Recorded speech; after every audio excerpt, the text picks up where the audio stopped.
अस्सलाम वालेकुम। आज हम लोक विरसा इस्लामाबाद में मौजूद हैं। यहाँ पे हमारे पूरे पाकिस्तान की जो सकाफ़त है उसको बड़े अच्छे तरीके के साथ उन्होंने उजागर किया हुआ है और यहाँ पे मुख्तलिफ जो सकाफ़तें हैं हमारी उसको डिस्प्ले किया हुआ है मतलब लोक अंदाज में। लेकिन यहाँ पे हम चलते चलते रुके और कायदे आज़म का जो स्टैचू बनाया हुआ है वो बड़ा ही खूबसूरत है। लेकिन आप गौर करें कि इसमें कौन सी चीज़ है जो आपको बड़ी यूनिक नज़र आ रही है।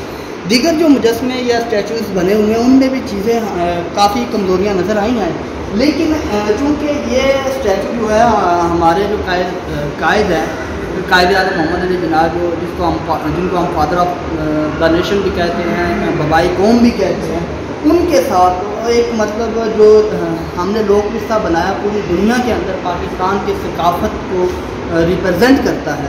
उसमें आप देखें कि कितनी बड़ी मतलब खामियां आपको नज़र आ रही हैं कि स्टैचू बनाया हुआ है और स्टैचू के में जो आप लिबास की बात करें तो लिबास तो मतलब जदीद तर्ज का है। कम से कम उस वक़्त आज से 70 साल 80 साल पहले का जो लिबास था उसको तो उजागर करना चाहिए था। उसके साथ साथ आप देखेंगे कि जो कायदे आज़म मोहम्मद अली जिन्ना साहब को जो शूज़ पहनाए गए हैं उन शूज़ का हाल क्या है, यानी कि ये लग रहा है ऐसे, यानी कि इतनी मेहनत की है और हमने ये नहीं सोचा कि हमारे जो मतलब बबाई कौम हैं उनकी जो लुक है हम असल नकल जो मुताबिक असल दिखाने की कोशिश करते। तो अब मतलब हमें तकलीफ़ हुई है इस बात की कि थोड़ा सा कोई अच्छा मतलब आर्टिस्ट बुला के तो वो लुक जो है ना वो हकीकी मानों में कायदे आज़म की लुक जैसी दी जानी चाहिए थी। बहुत शुक्रिया। हम चाहेंगे कि जो मुतलका अहकाम हैं या जो इंतज़ामिया इस हवाले से कोई अहम कदम उठाएगी। ये मतलब कितना अजीब सा लग रहा है वो कायदे आज़म को जो शूज़ पहनाए गए हैं।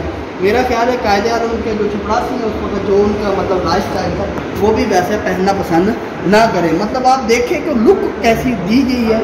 ये शूज़ आजकल मार्केट में आपको मिल जाएंगे तो मतलब 70-80 साल पहले जो कायदे आज़म की लुक थी उसके मुताबिक कम से कम और लिबास मतलब वाज़े नज़र आ रहा है कि ये लिबास उनकी लुक के साथ मैच नहीं कर रहा।